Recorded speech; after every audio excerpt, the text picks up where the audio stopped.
It's been a tough start to the season for Mercedes. The team that has dominated the sport for so long has found themselves well within the midfield pack and are way off the pace of the frontrunners. It's been such an abrupt fall from grace that many fans still believe they can recover this season. But is the 2022 season already a write-off for the Mercedes team?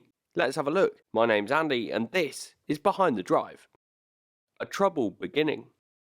Porpoising problems have affected the majority of teams on the grid in 2022, with the new regulations utilising the ground effect meaning that teams suffered from this bouncing effect as the floor stalls down the straight at high speed. Mercedes appeared to be affected by this more significantly than the other teams, and this was evident from the first test in Barcelona and then also in Bahrain. The team had developed a radical design in the sidepod department, but at the same time, the shrunken sidepod appears to be creating significant drag, with the airflow not being deflected around the large rear tyres. So from an early point in the year, there were signs that Mercedes were having problems that were likely going to mean that they wouldn't be able to compete for race wins or potentially even podiums. And this was then proven with their qualifying performance at that first race in Bahrain. Despite having a huge amount of time to fine-tune their setup for the circuit in Sakir, they were still just under a second off the pace of the Ferraris, which is a huge gap in the world of Formula 1. Initially, the drivers showed some optimism, with the media lines from the team being that the season was very long and that there would be time to recover the gap to solve these problems. But as the races have gone on, there has been a changing rhetoric from the team, with them firmly putting themselves in third position, or at least trying to keep themselves ahead of the midfield rather than on the heels of the Ferraris and the Red Bulls. Particularly after the sprint race in Imola where the drivers finished 11th and 14th, both Russell and Hamilton seemed pessimistic about the car, stating that the team have struggled, and even Hamilton stated that they are no longer fighting for this championship. They're also clearly using all track time that they can get to gather as much data as possible, so that when they do bring a significant upgrade, they can have more confidence that it will work and allow them to move forwards. Despite this troubled start to the season, after 3 races the team sat second in the Constructors' Championship, and George Russell was also second in the drivers' standings. So it hasn't been absolutely terrible, but these positions were really a false representation of where the team truly was, with reliability issues for Red Bull and the poor performances from Sainz inflating their position in the standings. But at least it did show that the team had some positives to take from the early stages of the season. Their reliability has been strong up to this point, and they've been able to finish the races. Similarly, when they get a setup into a position where the drivers can just about handle the porpoising, the car can be fast. So it suggests that if they just sort out the floor problem, they could unlock a huge amount of potential. Having said this, the problem that they're facing is clearly not an easy one for them to fix.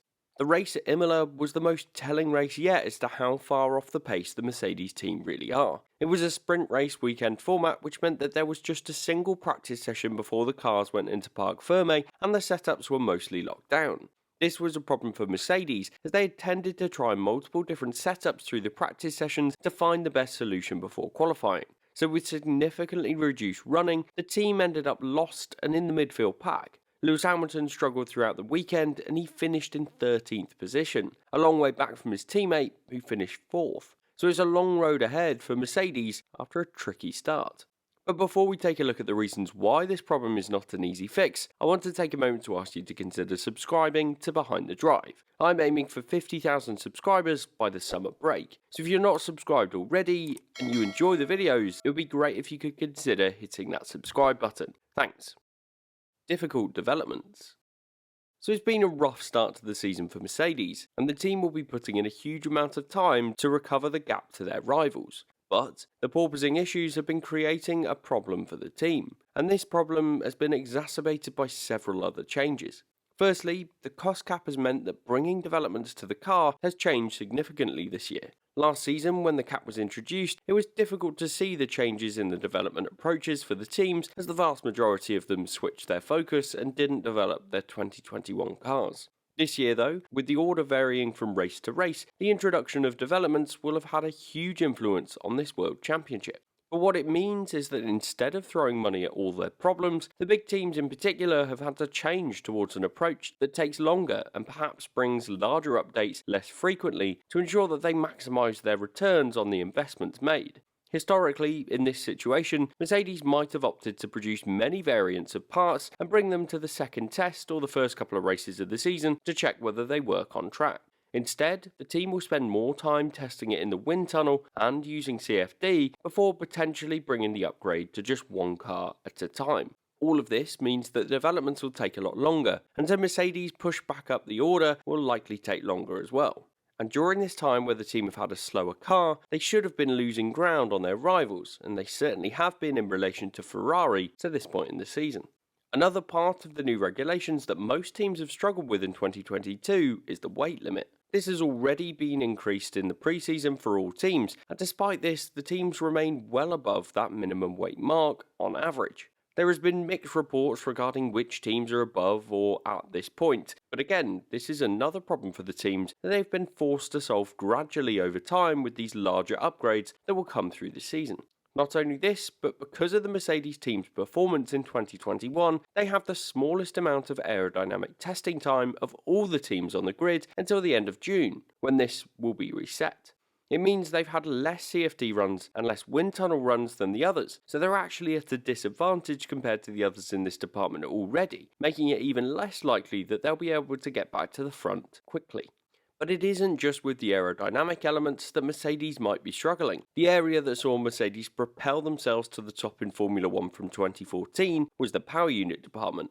The new turbo hybrid era saw Mercedes-powered cars excel in the early stages as they had a significant horsepower advantage. But with the power units being frozen from a performance perspective in 2022, it seems like the Mercedes advantage has subsided significantly for this season, with the other power unit suppliers catching up compared to previous years. This has been seen by the Mercedes performance on the straights, although this could be related to the drag that I mentioned earlier, and also the porpoising problems, meaning that they've been running their car as low as the drivers can handle rather than in the optimum position for performance. So these factors must be considered as well, but certainly at the first race of 2022 in Bahrain, it didn't look good, with 3 of the 4 Mercedes-powered teams failing to score points despite 3 retirements from Red Bull-powered cars ahead of them. The development of the power unit is limited already, with only some performance elements not frozen. This means that these last few months of development time will be critical for Mercedes and all the other teams. So there are potentially several issues for the Mercedes team to solve, but on the face of it, the key aspect will be the porpoising. If their current limiting factor is how much the drivers can handle over a full race distance, then they could surely be much faster if the limiting factor became the car itself. But there is seemingly no silver bullet to solve this problem so far. Is 2022 a write-off?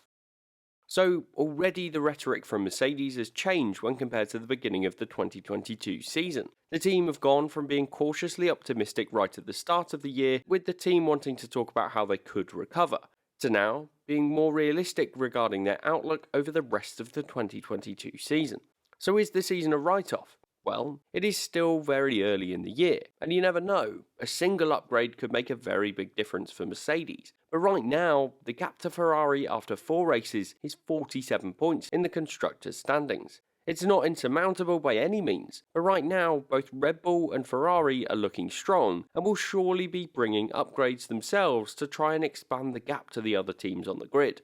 There's an argument to suggest that the zero side pod concept has not worked for Mercedes, and perhaps we'll see them bringing a B-spec car later in the season which moves towards a similar concept to the larger side pods of the Haas or the Ferrari, which from the early part of 2022 appears to be the stronger design. But that would mean redesigning everything on the car, which is both expensive and time consuming. So perhaps, if there is to be a radical concept change, it might need to wait until 2023, in which case there's an argument to say that this season has become a write-off for the Mercedes team. It isn't all bad for the Silver Arrows. The team have changed their driver lineup for this season and it's gone very well for Russell in the Mercedes so far. He's tended to be the stronger of the 2 drivers in these early stages and has had Hamilton's number, albeit while the team have been testing different setups through qualifying and the races in order to maximise their data collection from the 2 cars. Russell is Mercedes' future lead driver, and the fact that he settled in so quickly is certainly a positive in an otherwise difficult season. His performances have proven that he was the right choice for Mercedes, as in 2 of the 4 races in 2022, it seems like Lewis Hamilton has simply failed to show up. with his weekend at the Emilia-Romagna Grand Prix perhaps being his worst performance in years. So for me, after 4 races in a 23 race season, I think Mercedes have got to call this season a write-off. This of course doesn't mean that they shouldn't continue to develop their car, as they can learn a lot prior to 2023, but they should be looking forward to how they might bridge the gap to the front-running teams in this new era. If this goes to plan, then they might be able to consistently compete for podiums and potentially race wins towards the end of the year, meaning there would be 3 or even 4 teams in the fight, which is what everyone wants to see in Formula 1 with these cars that can follow each other much easier than those in the past. As for next year, I believe both drivers will stick with Mercedes, as the team certainly has the potential to get back to the front in the not too distant future, and they would be foolish to go elsewhere off the back of a single disappointing year. And if you want to learn more about who else might stay or move for next season, you can check out my 2023 driver predictions here.